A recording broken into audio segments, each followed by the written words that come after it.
ان کا رشتہ لے کر صدیق آئے، یا رسول اللہ میں خواہش مند ہوں، آپ چپ رہے۔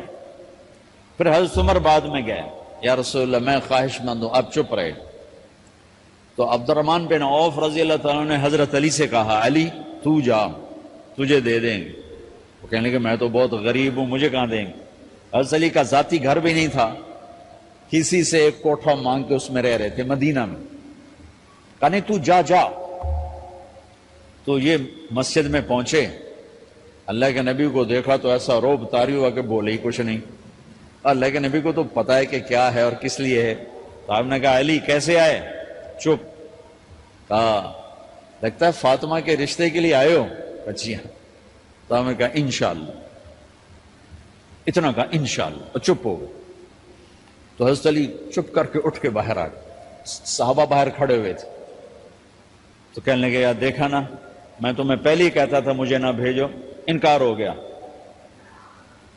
بولے ہی کچھ نہیں۔ تو حضرت عبد الرحمن بن عوف کہنے لگے جنہوں نے بھیجا تھا وہ کچھ تو کہا ہوگا، کہ بس انشاءاللہ کہا تو اللہ کے بندے ہاں ہو گئی، نبی کی انشاءاللہ ہاں ہوتی ہے، یہ ہاں کیوں نہیں کی؟ سبحان اللہ، اللہ اکبر، یہ ہاں کیوں نہیں کی؟ گھر گئے، فاطمہ علی کا رشتہ آیا ہے کر دوں، اس لیے ہاں نہیں کی۔ ہم تو بیٹیوں سے پوچھتے ہی نہیں، عیب سمجھتے ہیں بیٹیوں سے پوچھنا۔ جی میں گاں نو بن چھڑیا قلعے نال، ایویں اسی دیاں نو بن چھڑنے قلعے نال۔ مجھے ایک اپنی مطلب برادری لیول کے ایک خاتون کا فون آیا کہ مولانا پڑھایا مجھے لاہور میں اچھے کالجوں میں، اور میری منگنی کرتے وقت مجھ سے پوچھا ہی نہیں، اور ایک شرابی سے منگنی کر کے مجھے اطلاع دی اسی تیری منگنی کر چھڑی ہے، فلانی تاریخ نو تیرا نکاح بھی ہونا ہے۔ مجھے آج تک گلہ ہے، پوچھ لیتے، اگر نہیں پوچھا تھا چلو میں انہاں ساڑھے پنجاب وچ کوئی نہیں پوچھ دے، گاں مجھ دی طرح ٹور چھڑ دین، تو چلو اتنا تو ویکھ لیں دے بھی کم از کم شراب تا نہ پیندا۔ ایک شرابی نال میرا نکاح کر چھڑ، ساری زندگی اڈیاں رگڑ رگڑ میری گزر گئی۔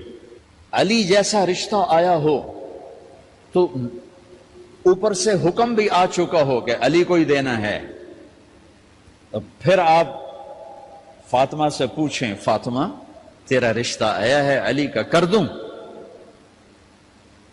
حضرت فاطمہ نے ہاں کی تو پھر مسجد تشریف لائے۔ یہ آپ کو معاشرت سکھائی جا رہی کہ بیٹیوں سے بھی پوچھو، زندگی انہوں نے گزارنی ہے، تم نے تو نہیں گزارنی۔ بس میری غیرت دا سوال ہے، میں اتنا ہی کرنا نہیں تھا بیٹھی رہے۔ میری اپنی فیملی میں اتنی عورتیں بوڑھی ہو کے قبروں میں چلی گئیں، بس اتنا ہی کرنا نہیں کرنا تھا بیٹھی رہے، وہ بیٹھی رہ گئیں۔ یہ ظلم و ستم ہے جو تمہاری عدالت میں بھی نہیں آتا، کوئی کیس بھی نہیں ہوتا، لیکن اللہ کی عدالت میں کیس درج ہو چکا ہے کہ میرے نبی نے علی جیسے داماد کے لیے بھی پہلے پوچھا، حالانکہ اشارہ ہو چکا ہے۔ ابھی بتاتا ہوں میں۔ فاطمہ بیٹی علی کا رشتہ ہے کر دوں؟ انہوں نے کہا کر دیں، پھر کہا بلاؤ۔ پھر علی آئے کہ علی جمع کرو لوگوں کو، مسجد ساری بھر گئی، تو آپ ممبر پر تشریف فرما ہوئے، حضرت علی کو ایسے سامنے بٹھایا، کہ لوگوں مجھے جبریل اللہ کی طرف سے پیغام دینے آئے ہیں کہ میں اپنی بیٹی فاطمہ کا نکاح علی کے ساتھ کر دوں۔ آسمان سے وحی بھی آئی ہو اور پھر بھی پوچھا جائے، یہ میرے نبی کی معاشرت ہے۔ ہم تو پوچھنا عیب سمجھتے اور اسے ذلت سمجھتے ہیں۔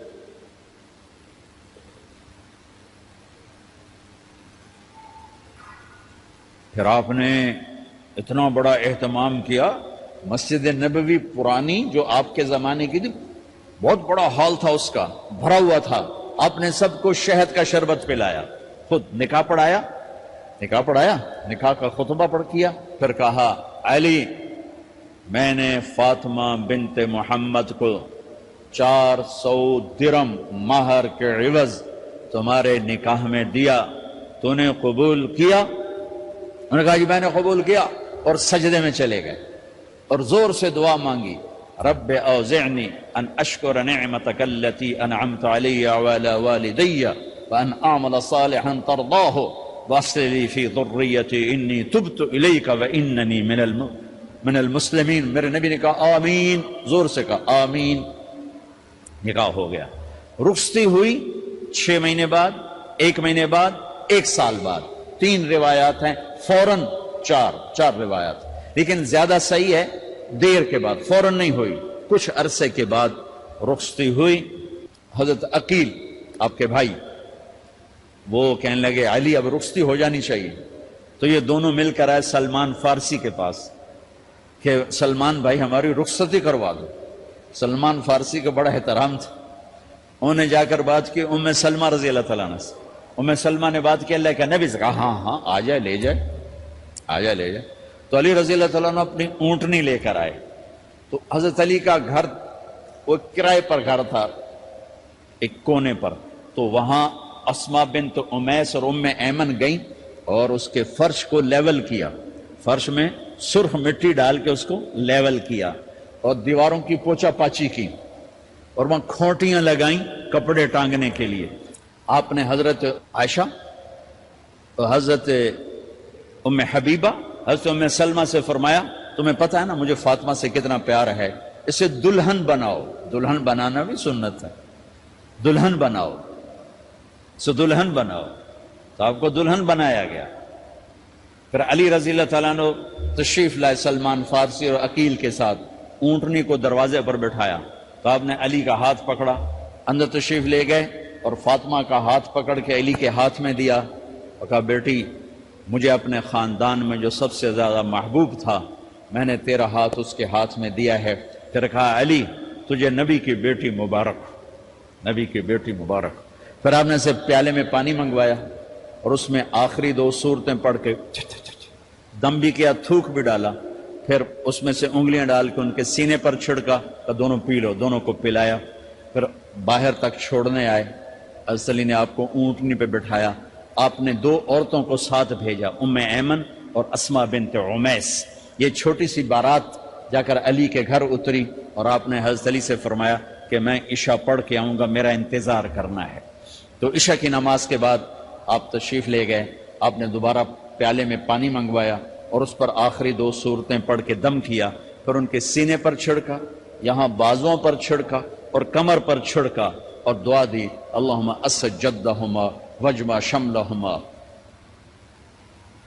وبارک علیہما واخرج منہما ذریۃ صالحہ. یہ دعا دی آپ نے اس وقت کہ میرے مالک ان کے جمع ہونے میں برکت عطا فرما اور ان کو سعادتیں عطا فرما اور ان کو نیک اولاد عطا فرما. یوں میرے نبی نے اپنی بیٹی کو رخصت فرمایا. اگلے دن آپ نے حضرت علی کو بلا کے فرمایا علی ولیمہ بھی کرنا ہے. کہنے لگے یا رسول اللہ میرے پاس تو کچھ نہیں. تو آپ نے کہا تو سعد بن ابی وقاص کہنے لگے یا رسول اللہ میرے پاس ایک چھترا کھڑا ہے، چھترا لاؤ. ذبح کیا گیا. آپ نے اس میں چھوارے ڈلوائے، قورمہ بنوایا، قورمہ. اور اپنی طرف سے حضرت علی کو پیسے دیے کہ جاؤ چھوارے، گھی، شہد خرید کے لاؤ. تو علی رضی اللہ تعالیٰ نے 5 درم کے چھوارے خریدے اور 3 درم کا شہد خریدا اور 1 درم کا گھی خریدا. 9 درم تھے ٹوٹل. تو آپ نے کافی سارا آ گیا تو چھواروں کی گٹھلیاں نکلوا کے ان کو پسوایا، پھر شہد اور گھی میں ملایا اور ایک سویٹ ڈش تیار کی اور اس کو حضرت علی کے ولیمے میں آپ نے اپنی طرف سے پیش کیا. تو اس دن تازہ روٹی جو کی پکائی گئی اور دیگ پر میرے نبی خود بیٹھے کھانا کھلانے، تقسیم کرنے خود بیٹھے. اب ایک چھترا ہے، 13-14 کلو گوشت ہے، 15 کلو، تو 50 آدمی کھا لیں گے. آپ نے کہا سارے مدینے کو دعوت ہے، سارے مدینے والے جتنے بھی آئے اور میرے نبی خود دیگ سے نکال کے کھلاتے رہے. سارا مدینہ ولیمہ فاطمہ کا کھا گیا اور دیگ بھری پڑی تھی. تو ولیمے میں تکلف جائز ہے، سادگی بھی جائز ہے. سادگی بھی سنت ہے، تکلف بھی سنت ہے. ہاں جو ہماری خرافات ہیں، فضولیات ہیں، یہ تباہ کن ہیں، ان سے بچنا بڑا ضروری ہے. اور بھائیو کسی کی شادی ہو، جس کی بیٹی کو لے جا رہے ہو اسے عزت دینا. اور یہ جو جا رہی ہے یہ ان کو اپنا ماں باپ سمجھے، اپنے خامن کے ماں باپ کو اپنے ماں باپ سمجھے. جاتے ہی لکیریں لگانا نہ شروع کر دے، میں وکھرا کرتے نوائدے کرتے نوائدے کر. وہ اپنے گھر کا ایک فرد بن کے زندگی گزارے.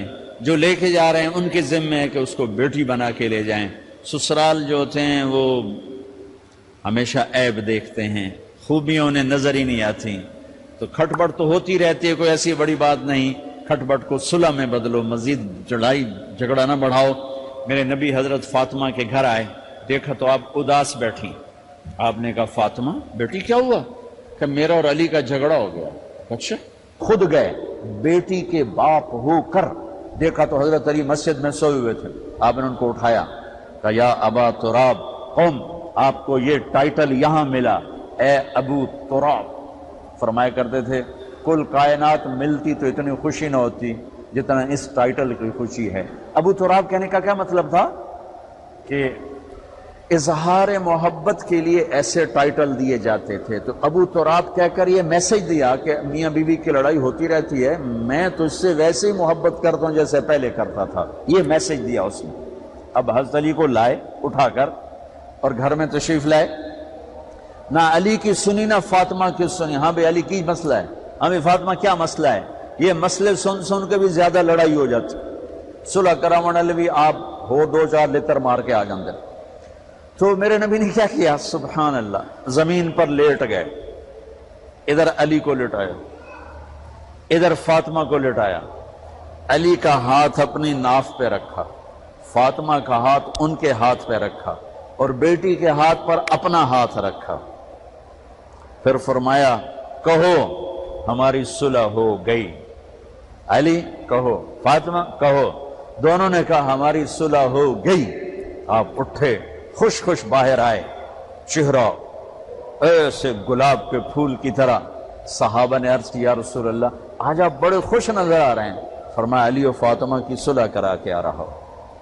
تو کھٹ بٹ ہو جانا تو کوئی بڑی بات نہیں ہے، مطلب یہ وہ گھر ہے، میں اس گھر کی کیا تعریف کر سکتا ہوں. تو میں آگے کا ایک قول سنا دیتا ہوں ابن عباس کا کہ جنت میں نور کی چمک اٹھے گی. سارے جنتی کہیں گے یہ نور کیسا نور ہے بھائی جو ساری جنت کے نور پر چھا گیا؟ تو فرشتے بتائیں گے کہ او جنت الفردوس میں علی و فاطمہ بیٹھے ہیں، کسی بات پہ ہنسے ہیں، ان کے دانتوں سے جو نور نکلا ہے اس نے جنت کو روشن کر دیا. لیکن کھٹ پٹ یہاں بھی ہو گئی. ان سے بڑا گھر میرے نبی کا ہے، وہاں بھی کھٹ پٹ. ایک دفعہ آپ نے حضرت عائشہ سے کہا مجھے پتہ لگ جاتا ہے جب تو مجھ پہ ناراض ہوتی ہے، مجھے پتہ چل جاتا ہے. انہوں نے عرض کی یا رسول اللہ آپ کو کیسے پتہ چلتا ہے؟ کہ جب تو مجھ پہ ناراض ہوتی ہے نا تو قسم اٹھاتے ہوئے کہتی ہے ابراہیم کے رب کی قسم، اور جب مجھ پہ راضی ہوتی ہے تو پھر تو قسم اٹھاتے ہوئے کہتی ہے محمد کے رب کی قسم. کہے سے مجھے پتہ چل جاتا ہے جب تو کہتے ہیں نا ابراہیم کے رب کی قسم تو مجھے پتہ چل جاتا ہے کوئی کھٹ بٹ ہو گئی ہے. تو نبی کے گھر میں بھی ہو جاتی ہے.